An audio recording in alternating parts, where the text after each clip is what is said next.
आप सभी को एक बार फिर से जय मसीह की, प्रेज द लॉर्ड। आप सभी का हमारे YouTube चैनल स्वर्ग की रोटी में एक बार फिर से स्वागत है। आज के मनन का विषय है चांदी की तुरही और आज का बाइबल पाठ हमें मिलता है गिनती की पुस्तक उसका 10 अध्याय उसके 1 से लेकर 10 पदों तक, जहां पर इस प्रकार से लिखा है। फिर यहोवा ने मूसा से कहा, चांदी की 2 तुरहियां गढ़ के बनाई जाए, तो उनको मंडली के बुलाने और छावनियों के प्रस्थान करने में काम में लाना, और जब वे दोनों फूकी जाएं, तब सारी मंडली मिलाप वाले तंबू के द्वार पर तेरे पास इकट्ठी हो जाए। परंतु यदि एक ही तुरही फूकी जाए, तो प्रधान लोग जो इज़राइल के हजारों के मुख्य पुरुष हैं तेरे पास इकट्ठे हो जाए। जब तुम लोग सांस बांधकर फूको, तो पूर्व दिशा की छावनियों का प्रस्थान हो, और जब तुम दूसरी बार सांस बांधकर फूको, तब दक्षिण दिशा की छावनियों का प्रस्थान हो। उनके प्रस्थान के लिए वे सांस बांधकर फूंके, और जब लोगों को इकट्ठा करके सभा करनी हो तब भी फूंकना, परंतु सांस बांधकर नहीं। और हारून के पुत्र जो याजक हैं वो उन तुरहियों को फूका करे। यह बात तुम्हारी पीढ़ी पीढ़ी के लिए सदा की विधि रहे।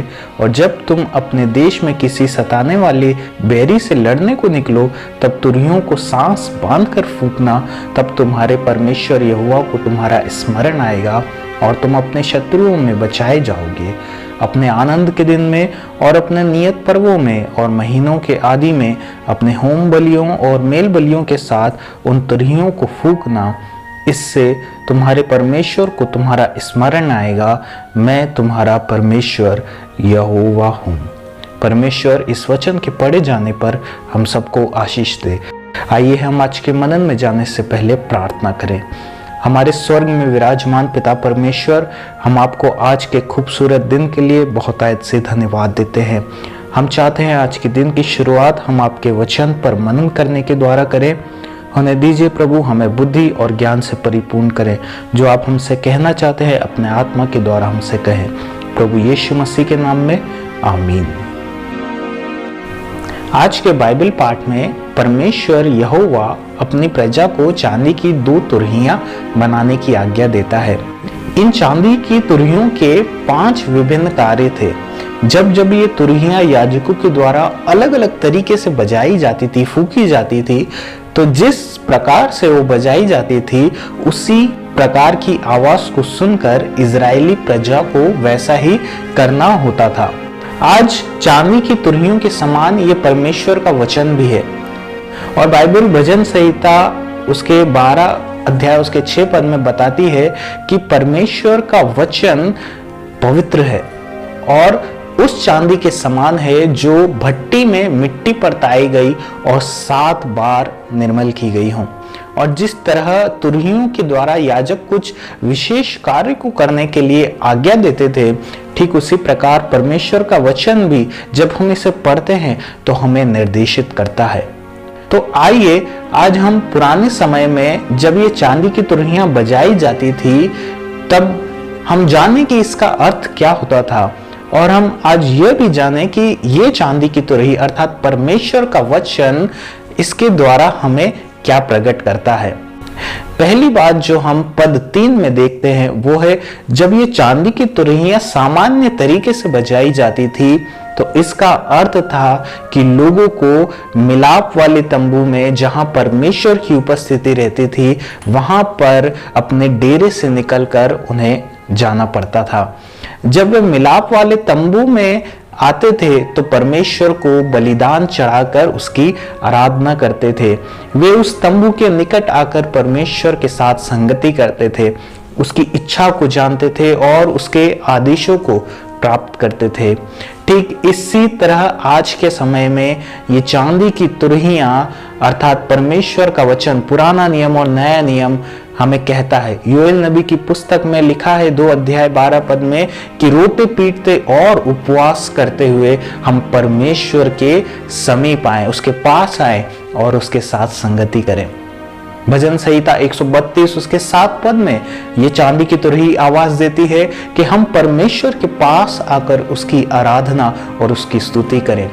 ये चांदी की तुरही यशायाह 55 उसके 3 अध्याय में कहती है कि हम परमेश्वर के निकट आए और कान लगाकर सुने कि वह क्या कह रहा है।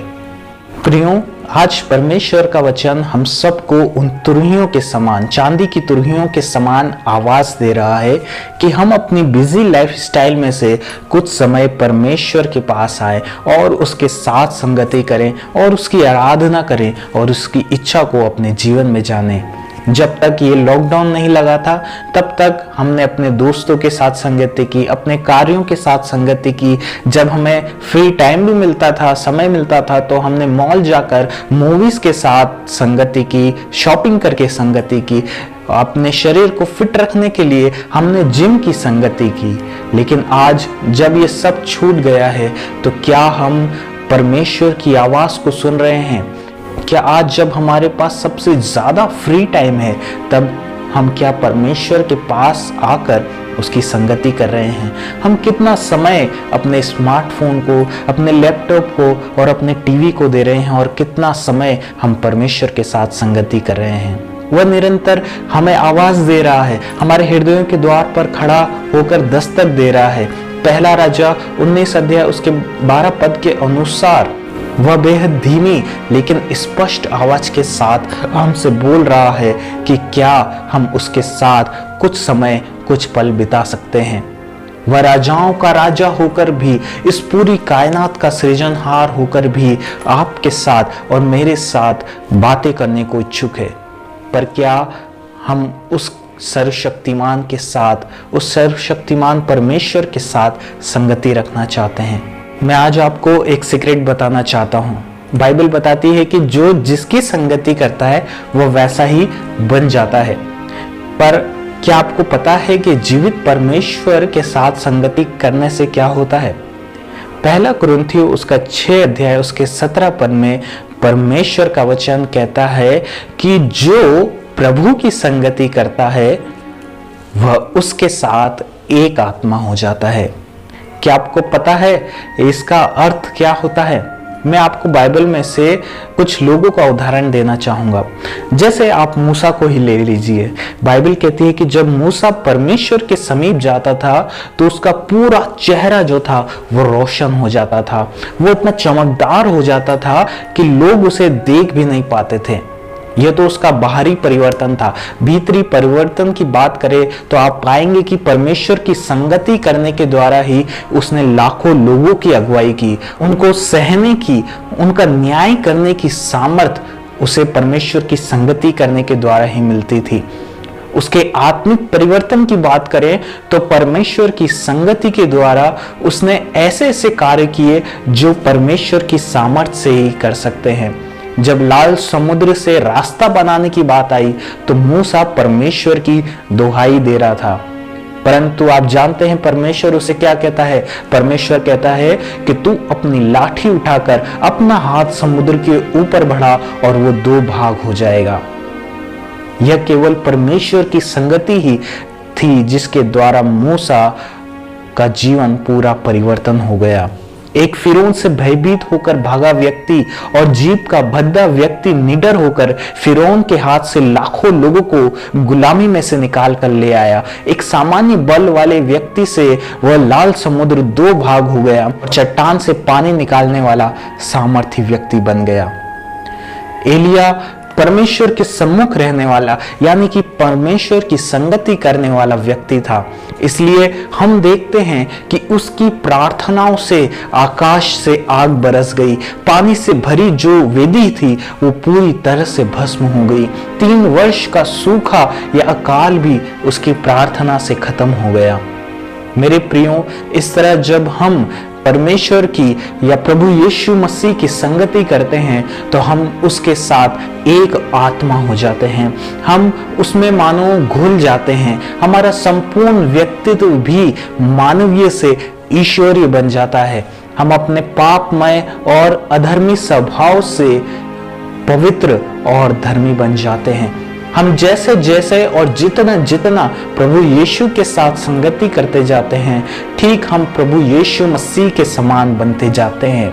हम वह सब कार्य कर पाते हैं जो प्रभु यीशु करता था। हमारा व्यक्तित्व, हमारा चाल चलन, हमारी बोली सब प्रभु यीशु मसीह के समान यानी कि ईश्वरीय हो जाती है। और इसलिए तो जब अंताकिया के लोगों ने यीशु मसीह के चेलों को या विश्वासियों को देखा तो उन्हें साधारण लोग नहीं, यहूदी कहकर नहीं, परंतु मसीही कहकर संबोधित किया। मसीही यानी जिसके अंदर मसीह की उपस्थिति हो। मेरे प्रियो, आज उन चांदी की तुरही के समान परमेश्वर का वचन, ये चांदी की तुरही आपको आवाज दे रही है। इस मनन के द्वारा परमेश्वर आपसे कुछ कहना चाह रहा है। वो कह रहा है कि आप अपने डेरे से निकलकर, यानी कि अपने व्यस्त जीवन से निकलकर, अपने गैजेट्स की दुनिया से निकलकर, अपनी चिंताओं से निकलकर, अपने पाप से निकलकर, अपने लोगों से निकलकर जीवित परमेश्वर के साथ संगति करें। क्या आप अपना द्वार खोलकर प्रभु यीशु मसीह को अंदर आने देंगे? क्या आप प्रभु यीशु की संगति करके उसके समान बनना चाहेंगे? जब आप महान सृष्टिकर्ता उस अलौकिक परमेश्वर के साथ संगति करेंगे तो आप उसके साथ एक आत्मा हो जाएंगे। जरा सोचिए, आज परमेश्वर की संगति आपको क्या बना सकती है। परमेश्वर इस मनन के द्वारा आपको बहुत आयत की आशीष दे। आइए हम प्रार्थना में जाएं। हमारे स्वर्ग में विराजमान पिता परमेश्वर, हम आपको आज बहुत आयत से धन्यवाद देते हैं और इस वचन के लिए कि जब हम आपके साथ संगति करते हैं तब हम एक आत्मा हो जाते हैं।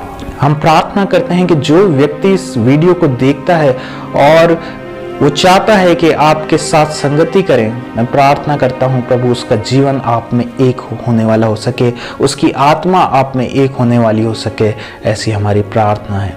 सारा आदर और महिमा और इज्जत आपको देते हैं। प्रार्थना अपने उद्धारकर्ता प्रभु यीशु मसीह के नाम में मांगते हैं, आमीन।